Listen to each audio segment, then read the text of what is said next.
I knew today was going to be so much fun after Leah described their relationship as being like crackheads that always giggle and feed off each other's inappropriate jokes. That was the opening line of the questionnaire. So, knowing I've read them their ceremony already and that they do have inappropriate jokes, just feel free to laugh out loud at anything you hear because it's not going to be like a normal wedding and they've approved all of the jokes and stories you hear. Cool? Cool.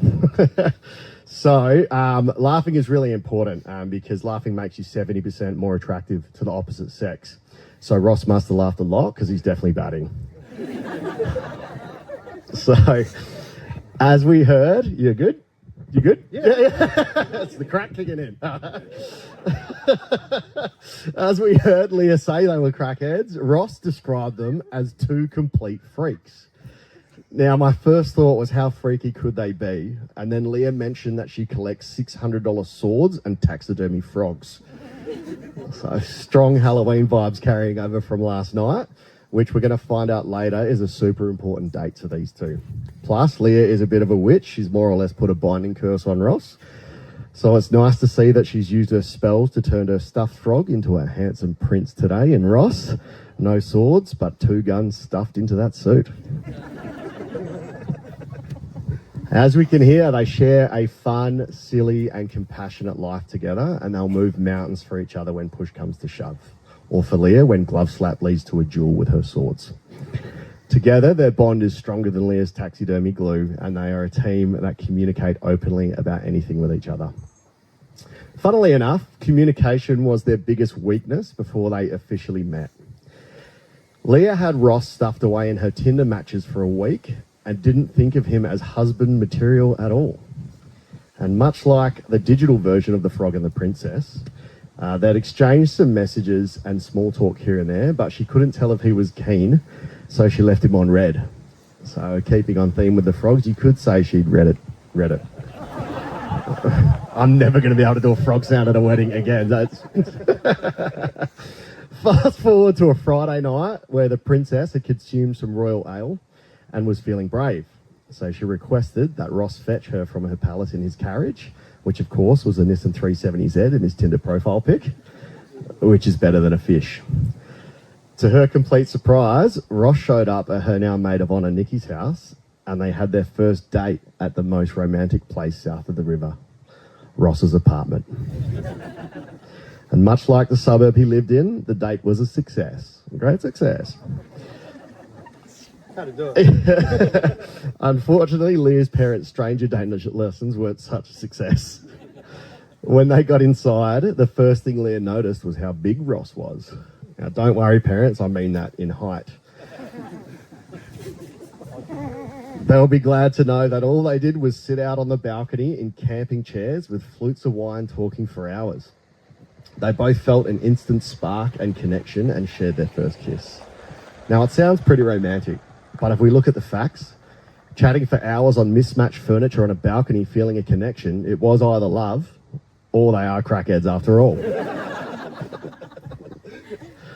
Leah felt like Ross was quite the contradiction. Despite being tall, dark and sporting tats, he was the sweetest, kindest person that she'd ever met, so they planned a second date. Now, it was Halloween, which is awesome because that makes it exactly 2 years to the day that they both knew today was inevitable. And it's a nice, easy date to remember as well for your wedding anniversary.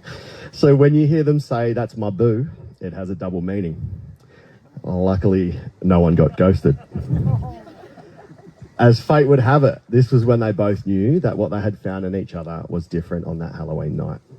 Leah thought it was cute that Ross showed up looking like a homeless extra from the Thriller video. Then he told her he didn't have a costume on. Rather than being scared off, she was all in for her derelict date, plus she had a sword for protection anyway. Now, Leah knew Ross was the one for her from that moment on, because Ross ticked all the boxes she had, and more that she got to know him. And the more she got to know him, the more boxes he ticked that she didn't even know existed. Ross has always been great at smashing expectations and boxes.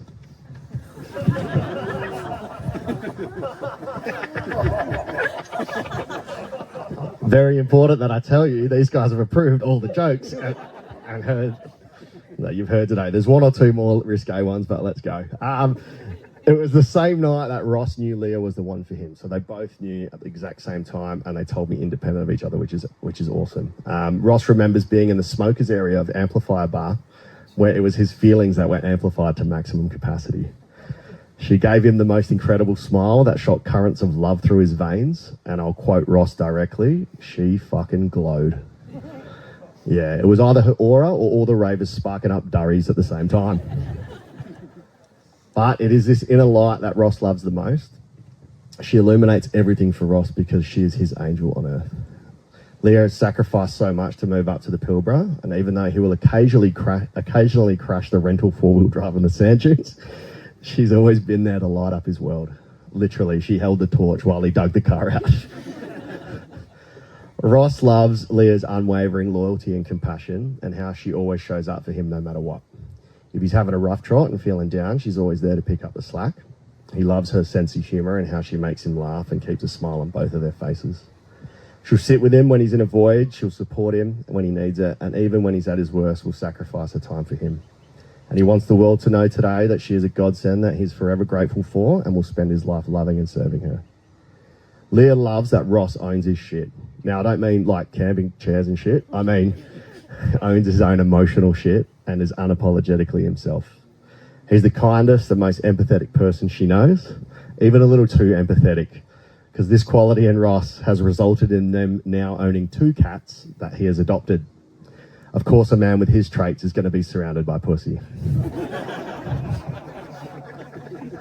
All right, we got it. Yeah. I was stressed about the parents on that one. Speaking of, he needed her finger in his ring. His engagement ring. You guys changed it. I had 2 options and they chose that, so it's a nice segue. Ross spent months researching and designing a ring because he was terrified that she'd hate it. And when it arrived, he was so excited to propose that he ditched his plans of doing it in Exmouth and decided to propose during sunset at Point Samson, 10 minutes from home. It was Friday night and Leah was chilling out when Ross comes in telling her that his brother Jared was bogged on the beach and they had to go help him. As they headed to the car, Ross came out in a hoodie in mid-October in the Pilbara. Now, it seemed a little weird to Leah that Ross took the 370Z to help Jared out of the sand, but she didn't think much of it. On the drive there, Ross had cleverly texted himself so Leah saw a message pop up saying, "Where are you?" to throw her off the scent. Very clever, very good move. I think we've all texted ourselves saying, "Where are you?" after too many bevies, but this was expertly angled by Ross. This genius little move cast off any suspicions and helped her fall hook, line and sinker for the bait ready for Ross to land her on the beach. They pulled up to the jetty and Ross said, "Hey, let's just go for a walk." Leah agreed, even though she was thinking, he really doesn't care about his brother. Quickly forgetting about Jared struggling in the mudflat somewhere, he started to discuss their future and then lifted up the bottom of his hoodie and pulled out his big, massive ring box. Again, she was impressed by Ross's size.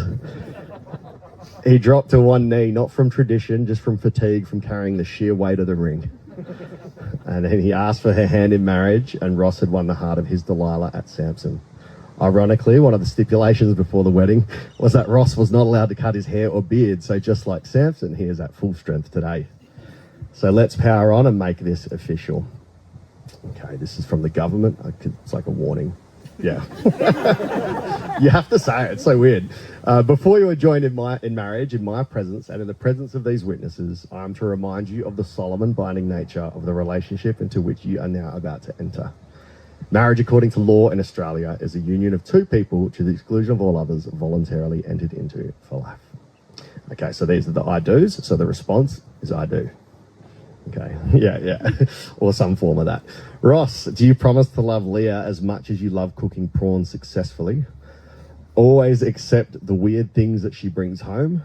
Purchase the best rain sound sleep app to counteract your nighttime body noises, so Leah can get some rest. Always be there for Leah and continue to be the compassionate, crazy and intelligent partner she's fallen in love with from this point forward. I do. Leah, do you promise to love Ross as much as you love his beard? Start putting lids back on things that you use. Pick Ross more than your nose. Always be his number one supporter and continue to be the kind, caring and beautiful partner he's fallen in love with from this day forward. I do. Beautiful. Even though we put the pick your nose in there? Yeah. So we're going to do the vows in a moment. So do you know who wants to go first? Do you go first? Cool. So Leah's going to read her vows. Once she's finished, I'll take the vow book and the microphone off her. And we'll have our maid ma'am of best ma'am come forward, hand the ring, and we're going to put it on Ross like a finishing move. And then we'll clap and cheer a couple of times for your public speaking. So hold it up there.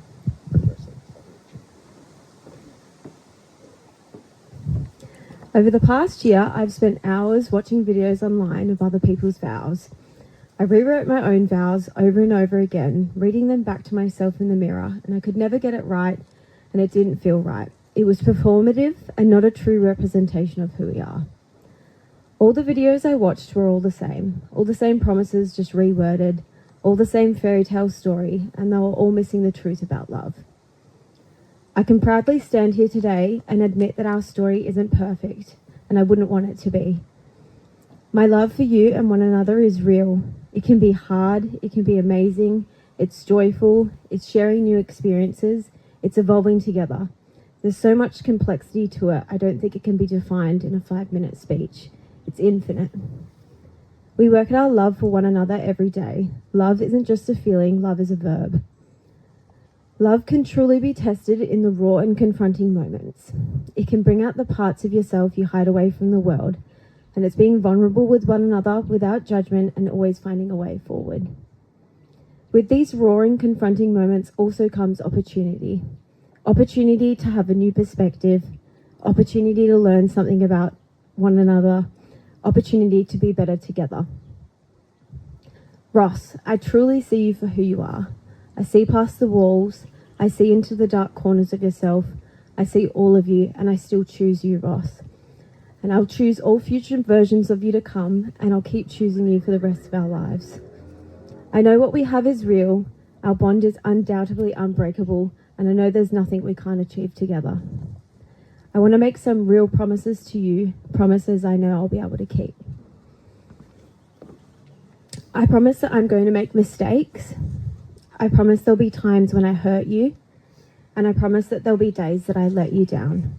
But most importantly, I promise that we will always find the strength to forgive one another, and I will always choose the path back to you. And I will never stop choosing you, and I will love you forever. I call upon the persons here present to witness that I, Leah May Antisich, take you, Gary Ross Day, to be my lawfully wedded husband.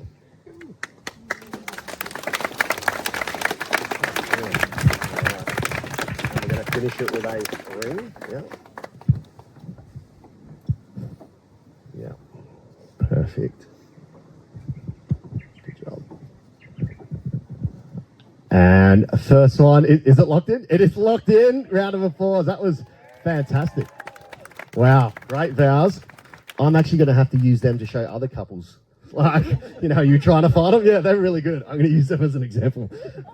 So here we go. Same thing in reverse.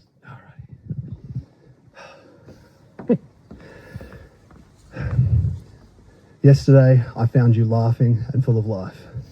You are the beacon I follow. Today, I'm surrounded by the world, but I am only with you. Tomorrow, I will find you and walk the road ahead with you. 2 years ago, we sat on the balcony and taught each other who we are. It was quick we found out that we share one thing in common. We're both completely fucking insane. We both love Jeff Buckley. We hate yelling. We love a deep glass of wine, and we both seek the passion in life.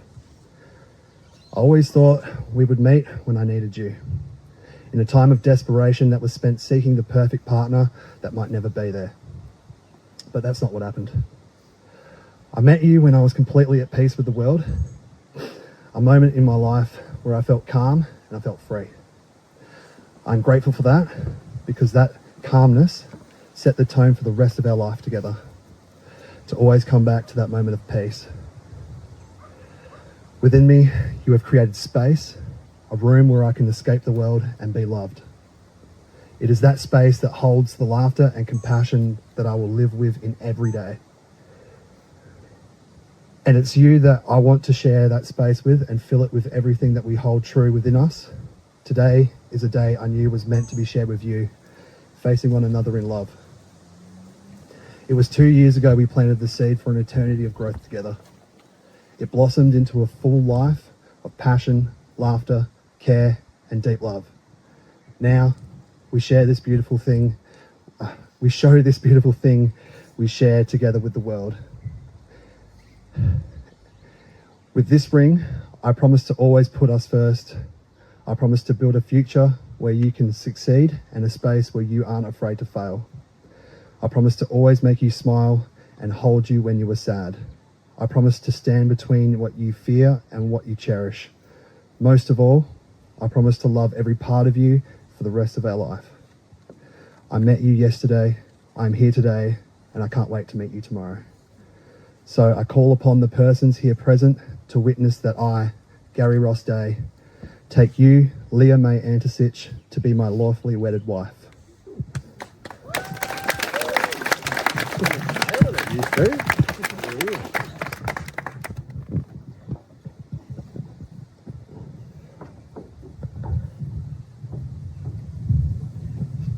All good? Fish on? All right, massive round of applause, guys.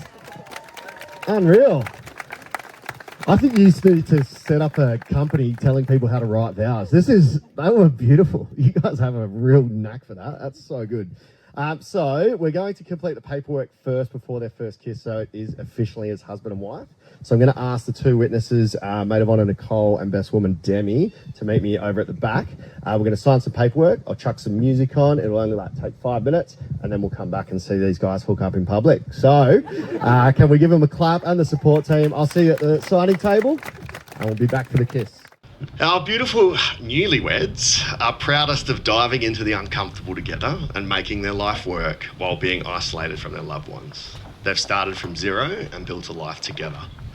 In the future, they wish to keep building on their momentum, creating a space of safety, freedom and fearlessness. They want to travel the world together and are specifically aiming to get to Lapland for the honeymoon. I think Lapland normally happens at the Bucks dues, but it's good that they're looking forward to chilling out together in the cold. Most importantly, Ross just wants Leah to be happy. She deserves it more than anyone, so he's going to do everything he humanly possibly can to provide a home where she can explore and take risks and always have a safe place to land. So I'm going to play some music underneath so you can kiss like a rom-com. So it's not awkward, just kissing to silence. All right. So, from your first kiss at Ross's apartment in Success to here at Leah's dad's house where Ross has a great success for his wife, Ross, I invite you for the first time as her husband to kiss the bride. Ladies and gentlemen, please be upstanding as I present for the first time as husband and wife, Mr. and Mrs. Day!